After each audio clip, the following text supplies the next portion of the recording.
Hello everyone, आज हम लोग इस वीडियो में history honours first semester major paper 1 का एक महत्वपूर्ण टॉपिक को कवर करेंगे। दोस्तों, आज का जो टॉपिक रहेगा वो रहेगा गांधार और मथुरा कला शैली की मुख्य विशेषताओं का वर्णन करें। स्पेशली हम लोग आज जो बात करेंगे गांधार कला और मथुरा कला शैली के बारे में बात करेंगे। ठीक है, तो ये गांधार कला और मथुरा कला शैली आखिर है क्या, पहले ये समझते हैं। दोस्तों, सबसे पहले आप ये दोनों फ़ोटो को देखिए और दोनों फ़ोटो को देखिए और इसमें थोड़ा सा डिफरेंस महसूस करेंगे। दोस्तों, ये साइड में जो आप देख रहे हैं अपना लेफ्ट साइड में, ये है गांधार कला शैली। ठीक है, जिसमें भगवान बौद्ध को दिखाया गया है। ठीक है, और जो आपका राइट साइड में है वो है मथुरा कला शैली। मथुरा कला शैली में हम लोग के जो प्राचीन काल से जो हम लोग मानते आ रहे हैं हिंदू धर्म में देवी देवताओं को, उस देवी देवताओं की मूर्ति यहाँ बनाई जाती थी। और गांधार कला जो थी उसमें स्पेशली फोकस किया जाता था भगवान बौद्ध को। ठीक है, तो ये जो दोनों शैली की बात हो रही है, स्पेशली ये मूर्ति कला चित्रकला के बारे में बात हो रही है। ठीक है, तो एक एक चीज़ को समझिएगा, पूरा बारीकों से मैं बताऊंगा, कोई भी डाउट नहीं रहेगा, इसकी गारंटी है। लेकिन आपको क्या करना है, आपको अगर ये वीडियो पूरा पसंद आए तो आपको एक लाइक करना है और कमेंट जरूर करना है कि आपको अच्छा लगा कि नहीं। ठीक है, तो गांधार कला और मथुरा कला शैली भारतीय कला के दो महत्वपूर्ण एवं ऐतिहासिक रूप है। यानी ये दोनों ही कला भारतीय के बहुत ही ऐतिहासिक रूप से महत्वपूर्ण कला है, जो बौद्ध और हिंदू धार्मिक चित्रण में महत्वपूर्ण स्थान रखते हैं। जिसमें बौद्ध जो भगवान बौद्ध है उनका भी, और जो हम लोग के हिंदू धार्मिक देवी देवताएं हैं उनके भी चित्र के दृष्टिकोण से ये कला बहुत ही महत्वपूर्ण है। इन दोनों शैली की विशिष्ट विशेषताएं उनके ऐतिहासिक और सांस्कृतिक संदर्भ में अद्वितीय है। यानी ये दोनों जो कलाएं हैं ये इतना महत्वपूर्ण है कि ये एक हम लोग अभी के टाइम में ये इनको एक सांस्कृतिक धरोहर के तरह मानते हैं। ठीक है, मतलब अभी के लिए वो बहुत ही ज़्यादा हम लोग के लिए एंसेंट, ठीक है, मतलब बहुत ही ज़्यादा हम लोग का प्राइसलेस है एकदम। तो चलिए एक एक करके इस क्वेश्चन का हम लोग जो क्वेश्चन हम लोग देख रहे हैं ना, गांधार एवं मथुरा कला शैली की मुख्य विशेषताएं क्या है, तो एक एक करके हम लोग समझेंगे। तो दोनों कलाओं को समझेंगे, लेकिन सबसे पहले हम लोग गांधार कला को जानेंगे। ठीक है, तो गांधार कला शैली प्राचीन भारत के पश्चिमी भाग, दोस्तों पश्चिमी भाग मतलब जो यहाँ पर दिख रहा है ना, मैं आपको एक मतलब मैप के जरिए समझाने का कोशिश करूँगा। मैप तो नहीं है यहाँ पर, मैं आपको ऐसे ही मतलब डायग्राम बना करके समझा रहा हूँ। दोस्तों, कभी भी मैप आप देखेंगे ना तो ऊपर वाला होता है उत्तर, नीचे वाला दक्षिण, आपका जो राइट साइड है वो है पूरब, इधर है पश्चिम। तो ये जो गांधार कला शैली था ये पश्चिमी भाग में था। यानी ये जो जगह है, ये जो जगह है इसी मतलब इसी जगह में ये गांधार कला शैली का विकास हुआ। ठीक है, जो वर्तमान में अभी है ना अफगानिस्तान, पाकिस्तान, इस हिस्से में गांधार कला शैली का मतलब विकास हुआ। ठीक है, आप लोग को समझ में आ गया होगा। विशेष रूप से गांधार आज के पाकिस्तान, अफगानिस्तान के कुछ हिस्से में विकसित हुए। इस कला शैली की मुख्य योगदान बौद्ध धर्म से जुड़ा हुआ है, जो मैंने पहले ही आपको फोटो में दिखा दिया था। ठीक है, गांधार कला की विशेषताएं निम्नलिखित है। यानी क्या क्या विशेषताएं हैं गांधार कला का, हम लोग एक एक करके देखेंगे। दोस्तों, पहला है हेलोनेस्टिक प्रभाव। दोस्तों, ये हेलोनेस्टिक प्रभाव क्या है, सबसे पहले आप समझिएगा। दोस्तों, ये हेलोनेस्टिक प्रभाव का मतलब क्या है, इनके जो देवी देवता है, सॉरी दोस्तों, इनके जो मूर्तियां हैं, इनके मूर्तियों में हम लोग को जो यूनान के जो मूर्तियां होते थे और जो रोमन सभ्यता के जो मूर्तियां होते हैं उनमें थोड़ा सिमिलैरिटी मिलता है। ठीक है, मतलब कोशिश किया जाता है कि उनके जैसा बनाया जाए। यानी जो हेलेनिस्टिक प्रभाव है ये मिलता जुलता मतलब मूर्ति कला है। ठीक है, किनसे, यूनान से। गांधार कला पर यूनान और रोमन सभ्यता का प्रभाव स्पष्ट रूप से दिखता है। गांधार कला में ग्रीक शैली के तत्वों को बौद्ध धर्म के प्रतीकों और चित्रणों में मिलाया गया है।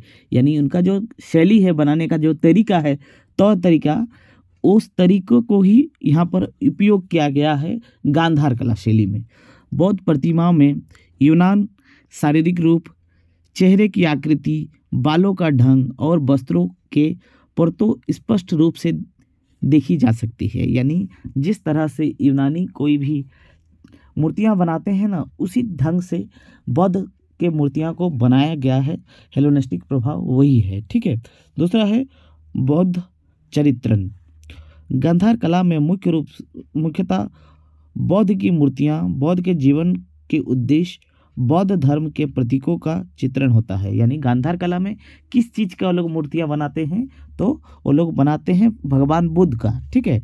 गांधार कला में भगवान बुद्ध को पहले पारंपरिक रूप से व्यक्त किया जाता था, जैसे कि उनके ध्यान मुद्रा, मेडिटेशन जो पोज है ना, जो मैं फोटो दे रहा हूँ, ये वाला भी देख लीजिएगा। मतलब ध्यान, जो भगवान बुद्ध ध्यान के मुद्रा में है, इस मतलब ये मुद्रा पे ज़्यादा आपका मूर्तियाँ मिला है। ठीक है।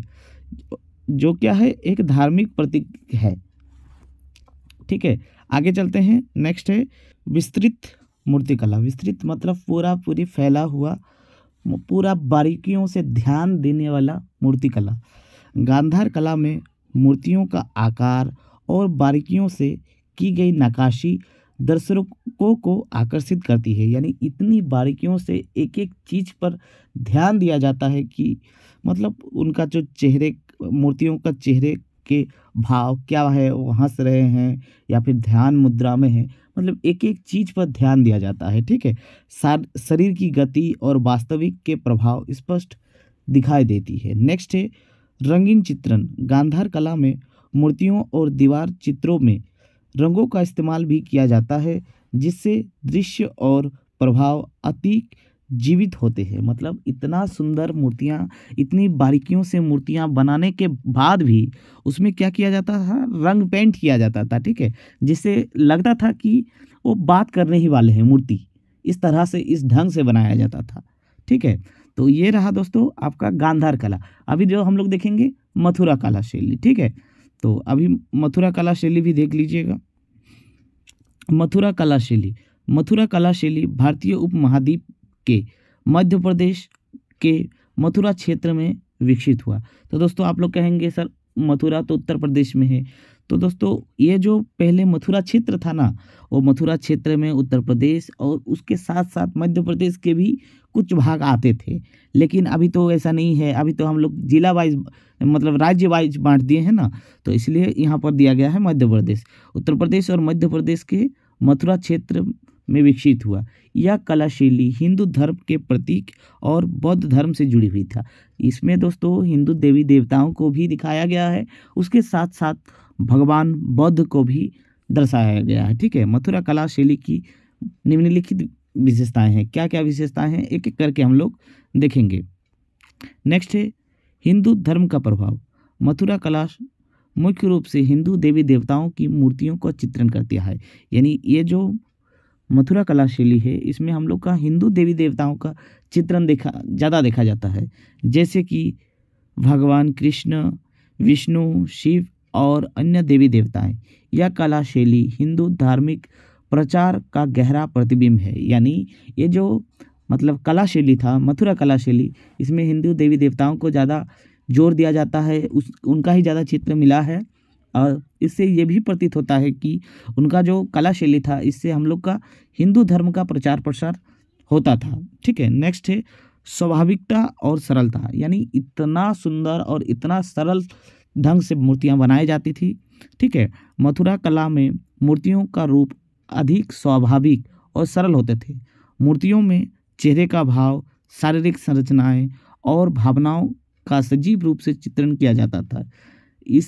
इसे कम वर्कमैनशिप और सटीकता के साथ प्रस्तुत किया जाता था। यानी उतना ज़्यादा लोग नहीं काम करने के बावजूद भी, उतना आधुनिक ढंग का वो लोग के पास औजार नहीं होने के बावजूद भी इतना सटीक बनाया जाता था, इतना स्वाभाविक रूप से बनाया जाता था, इतना सरल बनाया जाता था कि मानो मूर्तियाँ बात करने ही वाली हो। ठीक है। नेक्स्ट है धार्मिक चित्रण। मथुरा कला में देवताओं के साथ साथ उनके धार्मिक पहलुओं को भी चित्रित किया जाता था। यानी देवी देवताओं को तो मतलब दिखाया जाता था, बनाया जाता था, लेकिन उनके साथ साथ कैरेक्टर भी बनाया जाता था। ठीक है, जैसे इसमें भगवान विष्णु के अवतारों को दिखाया गया है, रामायण के कुछ कैरेक्टर दिखाया गया है, महाभारत के कथाओं का दृश्य भी मिलता है और देवी देवताओं को पूजा अर्चना करते हुए भी चित्र मिले हैं।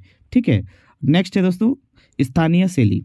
मथुरा कला में भारतीय परंपरा तत्वों को प्रकट रूप से देखने को मिलता है, यानी जो भारतीय कला है, हम लोग का जो कल्चर है, वो भी मथुरा कला शैली में देखने को मिलता है। जैसे भारतीय वस्त्र, आभूषण और देवी देवताओं का भारतीय रूप, यह शैली गांधार कला से भिन्न थी। यानी गांधार कला में तो स्पेशली भगवान बौद्ध को दिखाया जाता था और वो यूनान पद्धति से बनाया जाता था, लेकिन ये हम लोग को भारतीय कला शैली था क्योंकि इसमें यूनान प्रभाव की कमी थी और पूरी तरह ये भारतीय संस्कृति संदर्भ को प्राथमिकता दी गई थी। यानी पूरी जो मथुरा कला शैली थी वो भारतीय था। ठीक है, नेक्स्ट है, हम लोग अभी जितना दोनों पढ़े ना, मथुरा कला शैली और गांधार कला शैली, आप दोस्तों उसका निष्कर्ष लिखना है। अगर एग्जाम में आए तो आपको निष्कर्ष जरूर लिखना है, और अगर कोई एक शैली का बात करे फिर भी आपको निष्कर्ष लिखना जरूरी है। गांधार और मथुरा कला शैली दोनों ही महत्वपूर्ण कला शैलियाँ हैं जो भारतीय कला के विकास में अहम भूमिका निभाती है। गांधार कला ने बाहरी प्रभाव को अपनाया और बौद्ध धर्म को अपने साथ जोड़ा, जबकि मथुरा कला शैली ने भारतीय धार्मिकता और संस्कृति पहचान को प्रकट किया। दोनों कला शैली अपनी अपनी विशेषताओं और सांस्कृतिक दृष्टिकोण से भारतीय कला के इतिहास में अपने महत्वपूर्ण जगह रखी। यानी जो दोनों कला था ये अपने अपने हिसाब से बहुत ही अच्छा था।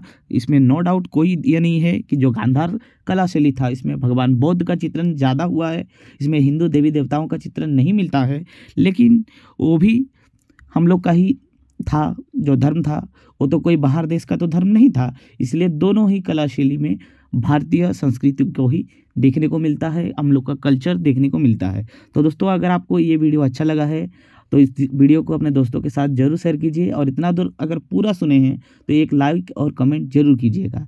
मिलते हैं नेक्स्ट टॉपिक में, तब तक के लिए जय हिंद।